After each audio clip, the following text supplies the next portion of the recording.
Carbs can seem like the enemy, but they're actually a key energy source. The trick is knowing how much to eat, what kind, and when. Carbohydrate counting gives you control over your blood sugar and helps you feel your best. By the end of this lesson, you'll be able to understand what carbohydrates are and how they impact blood sugar, identify the different types of carbs in foods, apply carb counting to everyday meals and snacks. What are carbohydrates? Carbohydrates are a type of nutrient that provides energy. They're found in bread, rice, pasta, fruits and starchy vegetables, milk, yogurt, sweets, and sugary drinks. Carbs are the main nutrient that raises blood sugar, but that doesn't mean they're bad, you just need to manage them wisely. How do carbs affect blood sugar? Here's what happens when you eat carbs. They break down into glucose, enter your bloodstream, and raise your blood sugar. Not all carbs affect your body the same way. Starches like whole grains, beans, and sweet potatoes raise blood sugar more slowly. Sugary foods and drinks like soda, candy, or juice raise it very quickly. Fiber in fruits, veggies, and whole grains slows digestion, helping blood sugar rise more gradually and stay steady. That's why high-fiber, low-sugar foods are great choices for steady energy and blood sugar control. Carb goals. How much should you eat? Carb needs vary, but here's a general starting point. For your meals throughout the day, women should aim for 45 to 60 grams of food at breakfast, lunch, and dinner. For men, that number increases to 60 to 75 grams per meal. When it comes to snacks, women can stick to about 15 grams, while men should go for 15 to 30 grams, depending on their needs. Talk to your care team to find your personal carb range. Carb counting? How to do it. Carb counting means knowing how many grams of carbohydrate are in what you eat. Step 1. Read nutrition labels.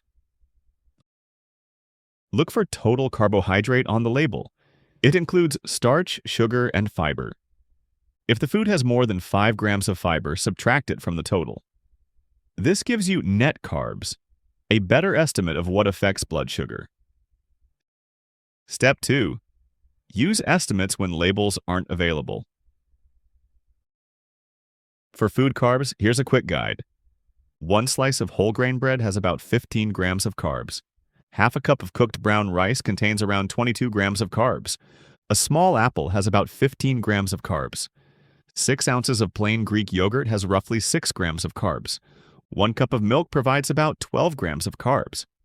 And for salad dressing, it can range from 1 to 5 grams of carbs, so be sure to check the label. Here's an everyday example. Instead of a strict meal plan, here's a flexible breakdown using real-life foods. Breakfast. Whole grain toast with egg and fruit. Approximately 30 to 40 grams carbs. Lunch. Whole wheat wrap with protein, veggies, and fruit. Approximately 45 to 60 grams carbs. Snack. Baby carrots with hummus. Approximately 15 grams carbs. Dinner. Quinoa with non-starchy veggies and lean protein. Approximately 30 to 40 grams carbs. You'll notice a consistent pattern. It's not about perfection, it's about planning and balance. Portion control without measuring cups. Use your hand as a built-in portion guide. A fist equals approximately 1 cup of rice, cooked, fruit, or cereal. Palm of hand equals approximately 3 ounces of protein like meat or tofu. A cupped hand equals approximately 1/2 cup beans or pasta. Thumb equals approximately 1 tablespoon nut butter or dressing. Over time, your eyeballing gets better and portion control becomes second nature. Key takeaway. Carbs don't need to be feared, they just need to be counted. By understanding how they work and using easy tools to estimate portions, you can take control of your blood sugar without cutting out your favorite foods. You're doing amazing! Now that you've learned how to count carbs, next we'll take it to the kitchen. In the next lesson, we'll explore healthy cooking tips and recipes to support your goals without sacrificing flavor.